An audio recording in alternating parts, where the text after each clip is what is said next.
नमस्कार।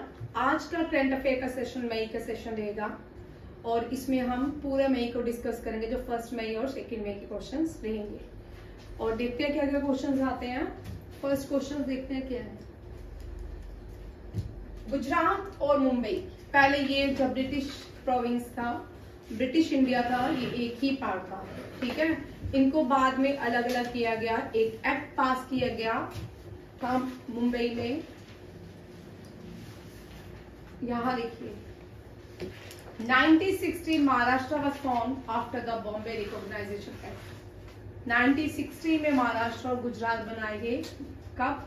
Bombay recognition act के साथ। और इसके पहले गुजरात महाराष्ट्र के लोगों ने एक आंदोलन स्टार्ट किया था। महाराष्ट्र जो है वहां पे मराठी बोली जाती है, गुजरात में गुजराती बोली जाती है। हम जानते हैं हमारे देश में जितनी भी स्टेट्स की डाइवर्जन हुआ है उन सब का लिंग्विस्टिक बेस पे हुआ है, ठीक है। फर्स्ट भारत की स्टेट जो लिंग्विस्टिक बेस पे बनी थी वो आंध्र प्रदेश थी। और महाराष्ट्र का अलग कल्चर है, गुजरात का अलग कल्चर है। महाराष्ट्र में मराठी और गुजरात में गुजराती बोली जाती थी। और महाराष्ट्र का इतिहास देखा जाए तो यहाँ पे बहुत सारे वॉरियर पैदा हुए थे। शिवाजी हो गए और भी बड़े सारे, नामदेव, हम मेडिवल में देख सकते हैं, नामदेव भक्ति पीरियड से बिलोंग करते थे। बट गुजरात जो है, गुजरात में ज्यादातर बिजनेस क्लास के लोग होते थे और ज्यादातर ये इंडस वैली सिविलाइजेशन से बिलोंग करते थे। महाराष्ट्र को अलग करने के लिए एक आंदोलन चलाया गया, उसका नाम है संयुक्त महाराष्ट्र आंदोलन। संयुक्त महाराष्ट्र आंदोलन, जिसमें कहा गया, डिमांड की गई कि मराठी स्पीकिंग पीपल को गुजराती स्पीकिंग लोगों से अलग किया जाए। जब कॉटन इंडस्ट्री पूरे वर्ल्ड में रूल करती थी, इंडिया की कॉटन इंडस्ट्री को ब्रिटिशर्स ने कुछ लॉ पास किए ब्रिटेन में, कहा कि जो इंडिया की कॉटन इंडस्ट्री है वो क्या है, इंफीरियर है, कोई भी इंडिया से कॉटन ना बाय करे। तो कुछ सालों के बाद जब फर्स्ट वर्ल्ड वॉर हुआ, इंडिया इसी बीच में इंडिया की कॉटन इंडस्ट्री डिक्लाइन होगी और जब फर्स्ट वर्ल्ड वॉर हुआ तो कॉटन इंडस्ट्री फिर से एस्टैब्लिश होगी, ठीक है। क्योंकि जो ब्रिटेन का कॉटन था वो कोर्स कॉटन था, इंडिया का कॉटन सुपीरियर कॉटन था। इसी बीच ब्रिटिश इंडिया में ही भारत ने पहली कॉटन मिल को भी एस्टैब्लिश किया, ठीक है। वो पहली कॉटन मिल किसने एस्टैब्लिश किया, ये इस एसएससी का पेपर अभी आने वाला है और आपका सीयूईटी में पूछ सकते हैं इतना छोटा सा क्वेश्चन, फर्स्ट कॉटन इंडस्ट्री कहाँ पे एस्टैब्लिश की गई, महाराष्ट्र में। और एसएससी में पूछ सकते हैं कि महाराष्ट्र में कॉटन इंडस्ट्री किसने एस्टैब्लिश की थी, ये भी क्वेश्चन बनता है। C.N. देवर में, ठीक है, 1853 में। और याद रखिएगा महाराष्ट्र, ये पिछले साल का करंट अफेयर है, महाराष्ट्र पहली स्टेट बन चुकी है भारत में जिसने लोकायुक्त बिल को पास किया है, ठीक है। ये याद रखिए, Maharashtra become the first in India to pass Lokayukta bill. अभी दूसरे की तरफ चलेंगे। गुजरात एंड महाराष्ट्र दोनों मिलकर 63rd फाउंडेशन डे मना रहे हैं, ठीक है। 63rd जो फाउंडेशन डे मनाया जाता है वो 1 मई मनाया जाता है एज गुजरात गौरव दिवस। क्या? गुजरात गौरव दिवस। इस दिन यहाँ के चीफ मिनिस्टर ने राणा प्रताप का एक स्टेचू है अनवेल किया, जो कितने टॉल है, 21 फीट टॉल है। कितना है? ब्रॉन्ज का स्टेचू है, एक और स्टेचू है। आप पूछ सकते हैं महाराणा प्रताप स्टेचू कहाँ पे इंस्टॉल किया गया है। गुजरात में इंस्टॉल किया गया है, जो ब्रॉन्ज का है, बना हुआ है और 21 फीट टॉल है। और यहाँ से एक और 2 क्वेश्चंस में रिवीजन करवा रही हूँ, ध्यान से सुनिएगा, जो नए लोग हैं उनको भी आ जाएगा। इंडिया में सबसे बड़ा अभी रिसेंटली ही बनाया है bronze statue, largest bronze statue जो बनाया गया है वो किसका है? केम्पेगौड़ा का। किसका है? केम्पेगौड़ा, कर्नाटका, बेंगलुरु में बनाया गया है, ठीक है। स्टेचू ऑफ नॉलेज भी अभी बनाया गया है, वो किसका है? BR अम्बेडकर का। और स्टेचू ऑफ पीस जो है सरदार वल्लभ भाई पटेल का है। और statue of unity, sorry, statue of जो पीस है रामानुजन आचार्य का है। ये चारों क्वेश्चन यहाँ रखेगा। अब रिसेंटली ब्रॉन्ज स्टेचू 21 फीट का बनाया गया है और ये कहाँ पे बनाया गया? गुजरात में, महाराणा प्रताप का। गुजरात जो है ये बॉम्बे से 1960 में अलग हुई थी। गुजरात में इंडस वैली सिविलाइजेशन को देखने को मिलती है। Largest Indus valley civilisation, very important for CUET। Largest Indus valley civilisation in Gujarat, civilisation in Gujarat. भाई आप कितनी बार क्वेश्चन गलत करते हो, सीधे बोलते हो, उल्टा बोलते हो, कोई सिर पैर नहीं है। राखीगढ़ी हरियाणा में है। हर रोज क्वेश्चन आपका गलत होता है। 1000 बार मैं क्वेश्चन करवाती हूँ। कितनी बार क्वेश्चन करवाया है ये। इंडस वैली सिविलाइजेशन गुजरात की धोलावीरा। आज के बाद राखीगढ़ी नहीं सुनोगे, ठीक है। हरियाणा में राखीगढ़ी। और largest Indus valley site in India is Rakhigarhi. कौन सी है? राखीगढ़ी। और राजस्थान की कालीबंगा। कल इसकी रिवर याद करके आना, मैं पूछूंगी सबकी। और भी बहुत सारी है, बट ये मेजर है। एक ही पोर्ट सिटी इंडिया में है, गुजरात में लोथल, ठीक है। Port city Indus valley civilisation में एक ही मिलती है, ठीक है, लोथल। कल मैं सब पूछूंगी कहां कहां कौन कौन सी नदियों के किनारे ये सिविलाइजेशन पाई जाती है। फर्स्ट जो पोर्ट सिटी का आज भी कंसेप्ट है, जो पोर्ट्स बनाए जाते हैं वो इसी से ही लिया गया था। Indus valley civilisation largest Dholavira, Haryana में राखीगढ़ी, राजस्थान में कालीबंगा, पोर्ट सिटी लोथल। गुजरात है, गुजरात में यूनेस्को वर्ल्ड हेरिटेज साइट भी है, बड़ी बार हम कर चुके हैं। चल विशाल बोल भाई, UNESCO world heritage site in Gujarat. Very very important for CUET exam.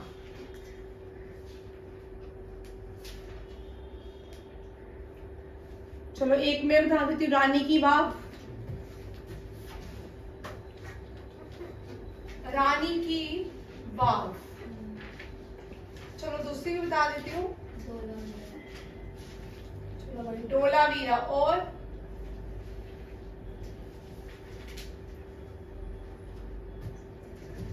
बोलो,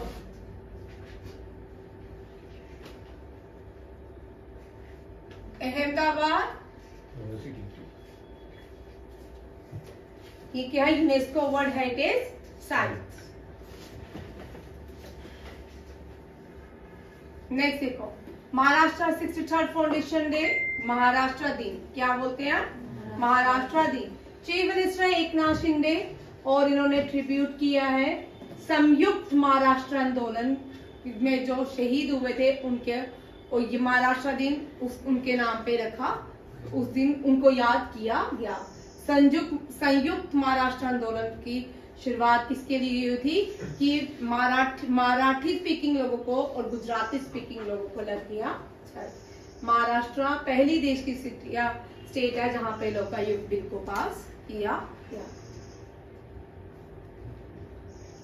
पहले ही क्वेश्चन देखिए, मन की बात, ठीक है। यहाँ पे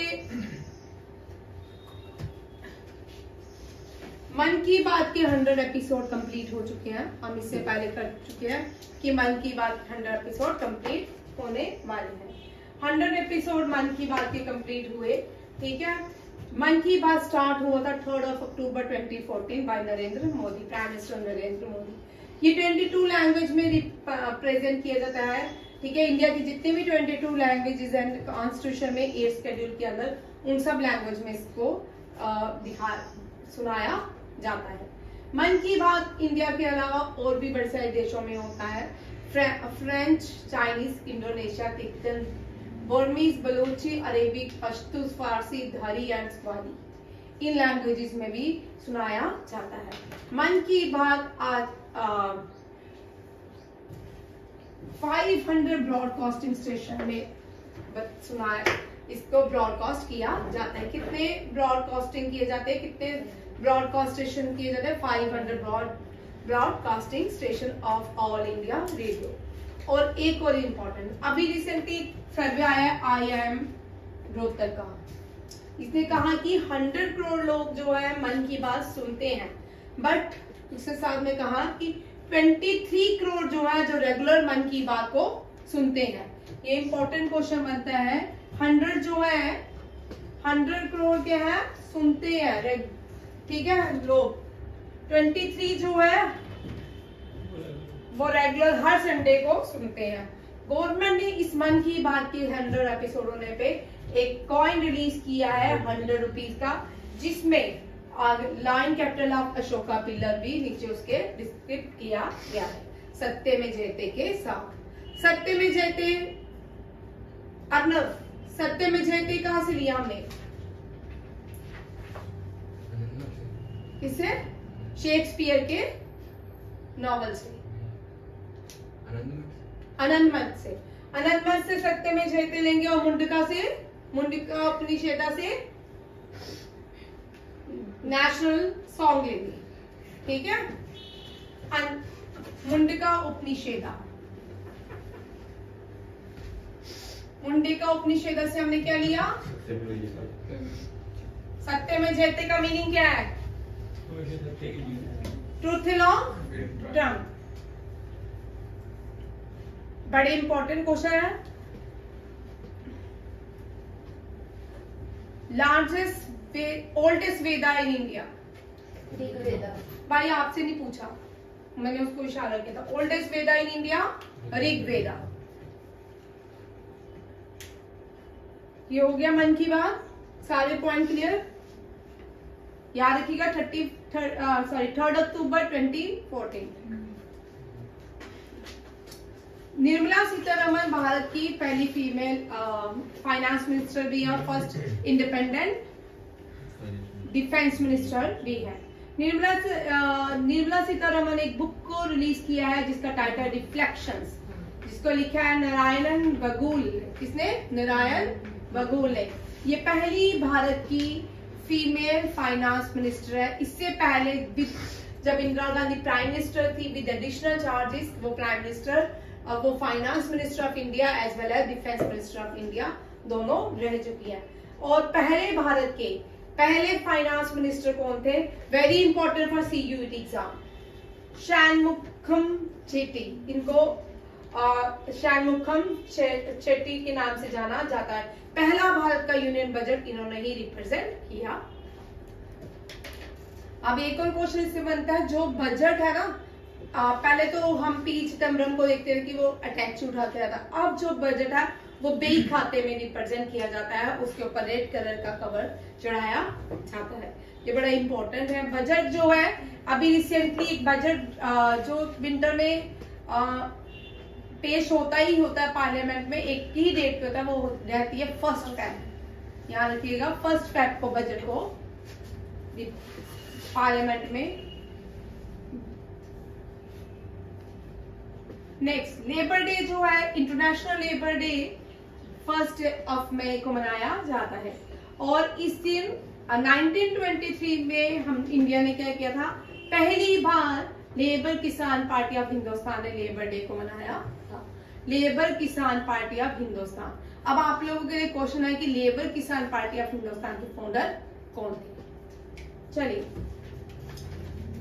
करण, CR दास और मोतीलाल नेहरू ने कौन सी पार्टी बनाई थी?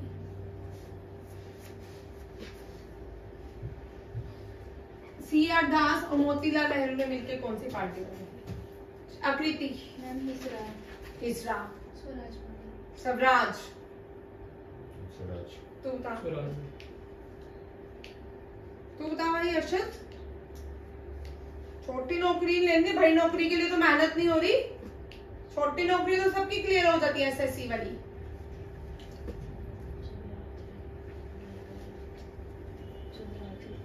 स्वराज कौन सी है? स्वराज। हसरा जो है वो कौन थे?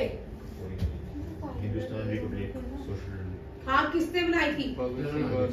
भगत सिंह। और खाली भगत सिंह था? चंद्रशेखर आजाद नहीं था? और कोई नहीं था? आधी अधूरी कहानियां पढ़ते हो। सुखदेव है ना, जिसने पार्लियामेंट में बम गिराया था, उसने भी हसरा बनाई थी।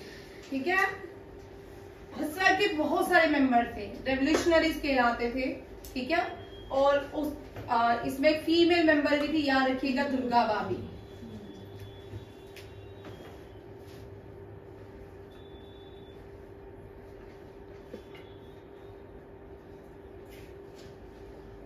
पहले यहाँ देखिए, पाकिस्तान जो है सबसे ज्यादा एडीबी बैंक से लोन लेने वाली कंट्री बन चुकी है। ठीक है, कितना लिया है डॉलर में? 5.58 बिलियन। याद रखिएगा, ये first largest recipients of ADB funded programme project in this year. ठीक है, जिसने क्या किया, सबसे ज्यादा लोन देने चुकाने वाली एडीबी की क्या बन चुकी है कंट्री। और पाकिस्तान एडीबी जो है एशियन डेवलपमेंट बैंक 1966 में बनाया गया था। मनीला फिलीपींस इसकी क्या है हेडक्वार्टर है। और इस कंट्री में इस ऑर्गेनाइजेशन में 68 कंट्रीज मेंबर है। 49 जो कंट्री मेंबर है वो एशिया पैसिफिक रीजन से आते हैं। ये मैंने पॉइंट इसलिए लिखा है क्योंकि अब एसएससी का पेपर आने वाला है। ठीक है, इस मंथ से शुरू हो जाएंगे एंडिंग में, तो ये स्टार्ट है। 5 टॉप शेयर होल्डर कौन कौन से हैं? Japan, United State, China, India and Australia. India का rank fourth largest share holder है एडीबी ऑर्गेनाइजेशन। ये बड़ा इंपॉर्टेंट क्वेश्चन है। एशियन डेवलपमेंट ऑर्गेनाइजेशन, ये एशिया की ऑर्गेनाइजेशन है। वन लाइनर देखिए, प्राइम मिनिस्टर ने कहा है कि इस अप्रैल में हमने सबसे ज्यादा जीएसटी रिकवर किया है। कितना? ₹1.87 लाख। इससे पहले इससे ज्यादा नहीं किया। ये सबसे हाईएस्ट जीएसटी रेवेन्यू कलेक्शन है। गंगा पुष्करला यात्रा, ये भारत गौरव यात्रा चलाएगी स्पिरिचुअल धामों के लिए। ठीक है, क्या नाम है? गंगा पुष्करला यात्रा। ये भारत गौरव टूरिस्ट ट्रेन है, विल बूस्ट स्पिरिचुअल टूरिज्म। ठीक है, बॉर्डर रोड ऑर्गेनाइजेशन ने 64th बॉर्डर रोड ऑर्गेनाइजेशन अपना सेलिब्रेशन करिए 64th राइजिंग डे। और इस दिन इसने कुछ लोगों को ट्रिब्यूट किया है, जिसमें इस प्रोग्राम के साथ एकता एवं श्रद्धांजलि अभियान। क्या है? एकता एवं श्रद्धांजलि अभियान। ये किसने लॉन्च किया है? BRO ने, बॉर्डर रोड ऑर्गेनाइजेशन। याद रखिएगा। टूरिज्म डिपार्टमेंट ऑफ गोवा ने रिसेंटली एक फेस्टिवल ऑर्गेनाइज किया है। उस फेस्टिवल का नाम है हेरिटेज फेस्टिवल। पर्पल फेस्टिवल भी गोवा में हुआ था। कहाँ हुआ था? गोवा में। फर्स्ट पर्पल फेस्टिवल गोवा में। और ये हेरिटेज फेस्टिवल गोवा में कहाँ पे हुआ है? सालीगांव गोवा में, नॉर्थ गोवा में। पेनिसिल्वेनिया ने पेनिसिल्वेनिया ने दिवाली को ऑफिशियल स्टेट हॉलिडे डिक्लेयर कर दिया है। अब दिवाली में भी हर साल वहां पे छुट्टी होगी। यहाँ आपके फर्स्ट रतन टाटा, हम सब इनको जानते हैं, टाटा कंपनी के फाउंडर के चेयरमैन। ठीक है, फाउंडर के बेटा रतन टाटा। ठीक है, ये रतन टाटा जीआरडी टाटा के बेटे थे। बोलोगे? हाँ बिल्कुल भाई, जीआरडी टाटा थे। ठीक है, जीआरडी टाटा इसलिए मैं बोल रही हूँ क्योंकि ये पहले भारत के पायलट थे। और रतन टाटा जो है, इनको ऑस्ट्रेलिया के हाईएस्ट सिविलियन अवार्ड से नवाजा गया है। और नीचे देखिए, very important, Goldman environment prize किसने देता है? Alexandra Kurek. किसने? Alexandra Kurek from Amazon will Goldman environment prize. Very very important, किसी एक एग्जाम में पूछ सकते हैं। अमेज़न जो है नदी है, ठीक है, साउथ अमेरिका में है। सेकंड लार्जेस्ट नदी है ये साउथ अमेरिका की। मिसिसिपी पहले नॉर्थ अमेरिका की थी, अब मसूरी जो है लार्जेस्ट रिवर है किसकी? साउथ अमेरिका की। वॉल्गो जो है कहाँ की? वॉल्गो यूरोप की लार्जेस्ट रिवर है। ठीक है, मुरे जो है ऑस्ट्रेलिया की है और एशिया की है ज़्यांगजी। क्या है? ज़्यांगजी। एशिया की ज़्यांगजी लार्जेस्ट रिवर है। और अफ्रीका की नाइल है। और साउथ अमेरिका की अमेज़न है। नॉर्थ अमेरिका की मसूरी है। और यूरोप की वॉल्गो है। और लिखता क्यों नहीं है? यूरोप की वॉल्गो है और साथ में ऑस्ट्रेलिया की मुरे है। बहुत इजी है याद करना। और एशिया की ज़्यांगजी जो है चाइना की रिवर है। इंडिया की लार्जेस्ट रिवर है नाइल, वर्ल्ड की लार्जेस्ट रिवर, इंडिया की लार्जेस्ट रिवर है गंगा, वर्ल्ड की लार्जेस्ट रिवर है नाइल। कांगो जो है वो अफ्रीकन रिवर है, वो 2 ओवर इक्वेटर को पास करती है। कांगो रिवर को जायरो रिवर के नाम से भी जाना जाता है, ठीक है। अमेज़न जो फॉरेस्ट है, वर्ल्ड में ज्यादातर 20% ऑक्सीजन जो है ब्राजील से आती है। इसको लंग्स ऑफ द वर्ल्ड के नाम से जाना, सब्डिक्यूज लंग्स ऑफ द वर्ल्ड किसको बोलते हैं? ब्राजील को, ठीक है। और ये सारी कहाँ पे है? साउथ अमेरिका में। साउथ अमेरिका जो है सदर्न हेमिस्फीयर में आता है। सदर्न वास्को डी गामा सबसे पहले कोलंबस जो था सबसे, वो इंडिया को ढूंढने चला था। कहाँ जा चला, पहुंच जाता है वेस्ट इंडीज, ठीक है। ये साउथ अमेरिका और नॉर्थ अमेरिका को जो स्टेट जोड़ता है, उस स्टेट का नाम बताइए। Panama state. क्या है? Panama state. साउथ अमेरिका और नॉर्थ अमेरिका को जो जोड़ता है। इंडिया और श्रीलंका को जो स्टेट जोड़ता है उसको, हाँ, उसको राम सेतु या पाक स्टेट के नाम से जाना जाता है। सबसे बड़ा स्टेट कौन सा है? मलक्का स्टेट, ठीक है, याद रखिएगा। मलक्का जो है सबसे बड़ा स्टेट है। और सबसे बड़ा आइलैंड जो है ग्रीनलैंड। कौन सा है? ग्रीनलैंड। Panama state.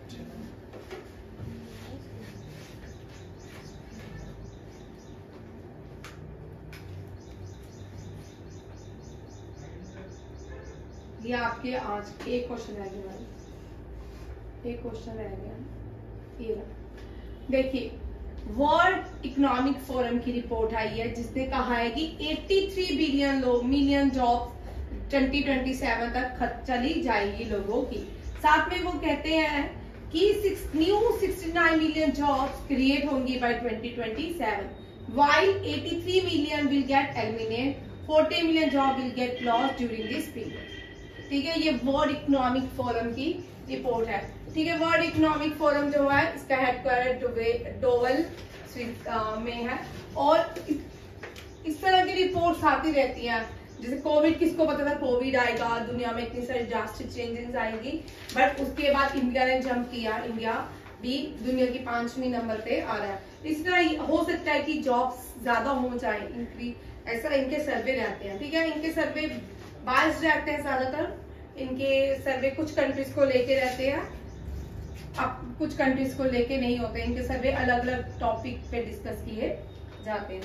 तो आज का करंट अफेयर ये अप्रैल का है, ठीक है। कल ये सारा अपने दिमाग में बिठा के आइएगा। मैं सारे का सारा आप लोगों से पूछूंगी पहले, फिर उसके बाद नेक्स्ट क्लास स्टार्ट की जाएगी।